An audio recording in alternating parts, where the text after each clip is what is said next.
Hey, what's up? You're listening to the All In Networker podcast, and if you hear some weird noises in the background, it's probably a 4-year-old singing to Frozen. But in the meantime, I need to get this podcast out, so I'm going to talk about company objections. We're on day 18 of All In for 90, and this is a good topic, and it's a good reminder for me every single time I see this page, and I know it's going to be a good reminder for some of you. So let's just jump right in. Let's get started.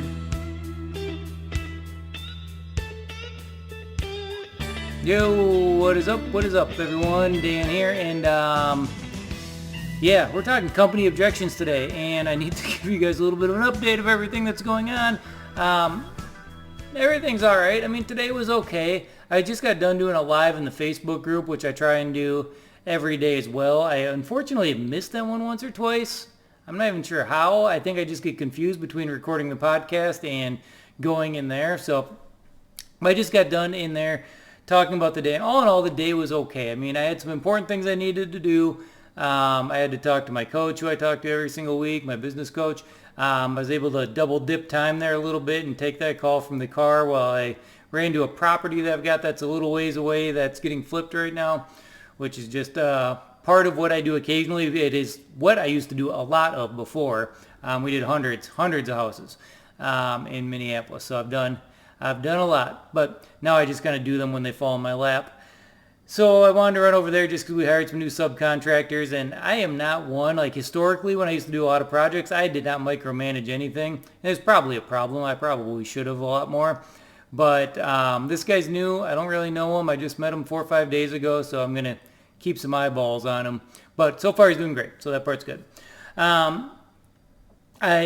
kind of, I don't want to say hurt, but it hurts taking that time out of the day, not spending it on the All In for 90. So when I got back, I don't know what it was. I was in a weird funk too when I got back, and I wasted time, which I hate doing. I've got a timesheet where I track all my time every single day, and there's a column there that says time wasted, and that's when like you fall into that dark little rabbit hole of a social scroll or something like that, and I had to put 60 minutes in there today, and it's just dumb. So dumb. That's 60 minutes. I could have been scheduling more appointments or doing a presentation, and it's just, I don't know. If you've never done a timesheet, it's never been my forte. I don't like details that much, but I am finding it to be incredibly helpful, and I'm finding by doing it, I hate putting things in the time wasted column, so it holds me accountable to me a little bit better. But plus it just gives me a visual of, when I screw up, which I kind of did. Now today it wasn't all for naught. I had some pretty good money producing calls today that I was happy with.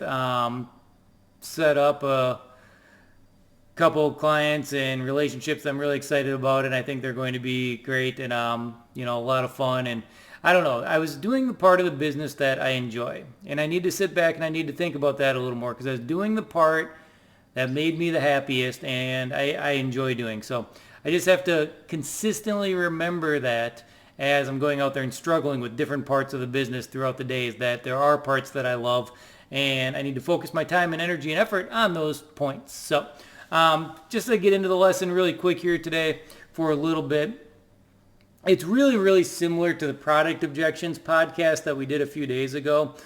But with any facet of your company, you've got 3 major facets of your company. You've got your product, and you've got your company, and then you've got your leadership.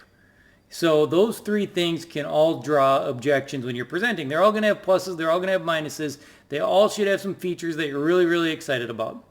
But when there's features that you're excited about, there's going to be questions people have. And I know we call them objections, and objections seems like such a negative word, but really it's just people don't understand something. They just don't know something yet. They aren't you. They haven't taken the time to learn everything yet. They're just seeing it for the first time. So sometimes these are objections, but let's just call them questions, whatever.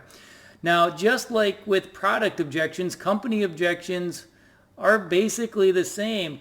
I don't care how many presentations you do, over 90% of your objections are going to be the same 3 objections that you're going to have to deal with. And so with this exercise today, it's really about writing down the 3 most common objections that you get. And they're going to be slightly different for everybody. I mean, there's some that are pretty generalized, but they're going to be slightly different. just in how you explain it and what features you really emphasize when you're doing your presentation. But so this was focused around company objections, and is the company brand new? That'd be an objection if you're talking to me. I found this thing on the company on the internet.